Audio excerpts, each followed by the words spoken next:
सुप्रभात बच्चों। बच्चों, अभी हम पाठ 11 देखेंगे। क्या सीखा आपने।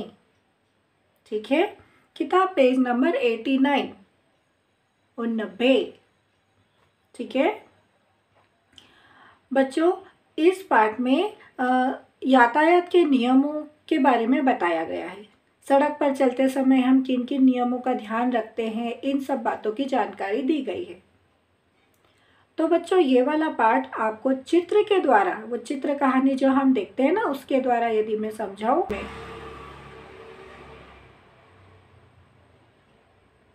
तो आपको बहुत अच्छे से और जल्दी समझ में आ जाएगा।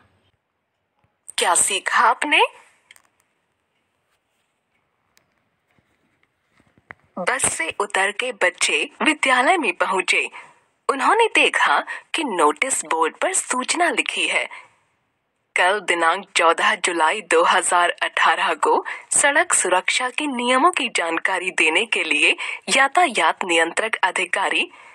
सबके मन में कुछ सवाल थे, जिन्हें लेकर वे अपनी कक्षा में पहुंचे। अध्यापिका जी के आते ही सब अपने अपने प्रश्न पूछने लगे। अध्यापिका जी, बच्चों शांत हो जाओ, उन्होंने समझाते हुए कहा। जब हम सड़क पर चलते हैं तो हमें किन बातों का ध्यान रखना चाहिए, वे इसकी जानकारी देने के लिए आ रहे हैं। कल सब उनकी बात ध्यान से सुनना। जी मैडम, जी मैडम, बच्चों ने हामी भरी। अगले दिन अध्यापिका जी सबको ऑडिटोरियम में ले गईं। थोड़ी देर बाद अधिकारी आए। शिक्षिका के इशारा करते ही सब अपनी जगह पर खड़े हो गए। Good morning sir, good morning sir. Traffic police को वर्दी में देखकर कक्षा 2 का विरल बोल उठा। ये तो वही अंकल हैं जो बत्ती पर हमें रुकने और जाने का इशारा करते हैं। हंसते हुए, गुड मॉर्निंग बच्चों। हाँ बेटा, मैं वही हूँ।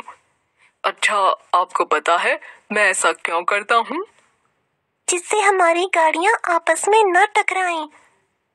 कक्षा 4 की विभूति ने खड़े होकर कहा। बिल्कुल सही। अच्छा बताओ, सड़क पर लगी 3 बत्तियों में कौन कौन से रंग होते हैं? बच्चों के लिए यह प्रश्न बहुत सरल था। सभी एक साथ बोले, पीली, लाल और हरी। पीली, लाल और हरी। ये बत्तियां हमें क्या बताती हैं? लाल रंग रुकने को, पीला रंग रुकने की तैयारी को और हरा रंग चलने को कहती है। बच्चों से मिल रहे जवाब सुनकर वे बड़े खुश थे।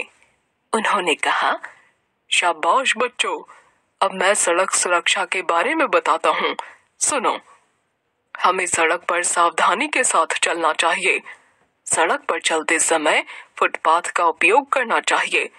यदि फुटपाथ किसी कारण से खाली न हो तो सड़क के दाहिनी ओर चलना चाहिए, ताकि सामने से आने वाले वाहनों से बचा जा सके। कार में सीट बेल्ट लगाकर बैठना चाहिए। हाथ या सिर कार से बाहर नहीं निकालना चाहिए। ज़ेब्रा क्रॉसिंग से सड़क पार करनी चाहिए। शुभ ने हाथ खड़ा करके पूछा, सर, ये ज़ेब्रा क्रॉसिंग क्या है? उसकी बात सुनकर दूसरे बच्चे आपस में ही बताने लगे। अध्यापिका ने सबको शांत करवाया। उन्होंने बताना शुरू किया। सड़क पर बनी सफेद और काली धारी वाली पट्टियों को ज़ेब्रा क्रॉसिंग कहते हैं। इसके ऊपर से पैदल यात्री सड़क पार करते हैं। आप जैसे बच्चों के लिए विशेष निर्देश ये हैं कि जब सड़क पार कर रहे हों तो दाएं बाएं देखकर ही पार करना। सड़क पर दौड़ नहीं लगाना। साइकिल चलाते समय हेलमेट पहनना और मुड़ते समय हाथ से मुड़ने वाली दिशा में संकेत करना।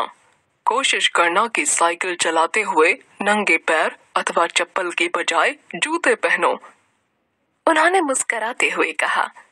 बच्चों को ये बातें काम की लगीं, इसलिए उन्होंने जोर से कहा, जी सर, हम ध्यान रखेंगे। जी सर, हम ध्यान रखेंगे। उन्होंने आगे जानकारी दी। अच्छा, तो अब बोर्ड पर देखो और बताओ कि आपने ये संकेत कहाँ देखे हैं? बटन दबाते ही स्मार्ट बोर्ड पर कुछ संकेत उभर आए। हॉर्न न बजाएं, पैदल यात्रा मना है, बाएं मुड़ें, दाएं मुड़ें। बच्चे एक साथ बोले, हाँ, स्कूल आते समय हमें इनमें से कुछ संकेत दिखते हैं। हाँ, स्कूल आते समय हमें इनमें से कुछ संकेत दिखते हैं। उन्होंने इन सभी चिन्हों का अर्थ बतलाया। वे बच्चों का उत्साह देखकर उन्हें और जानकारी भी देना चाहते थे, लेकिन उनकी ड्यूटी का समय होने वाला था, इसलिए उन्होंने अपनी बात वहीं रोक दी। बच्चों ने खुश होकर उन्हें धन्यवाद दिया और कहा, हम सभी सड़क सुरक्षा नियमों का पालन जरूर करेंगे। उन्होंने भी फिर आने का वादा किया। जाते समय स्मार्ट बोर्ड का बटन फिर से दबाया तो कुछ संकेत फिर उभर आए। उन्होंने कहा, मेरे जाने के बाद अपनी अध्यापिका की सहायता से इन्हें हल जरूर करना। बच्चों, क्या आपने अपनी अध्यापिका की सहायता से इन्हें हल किया?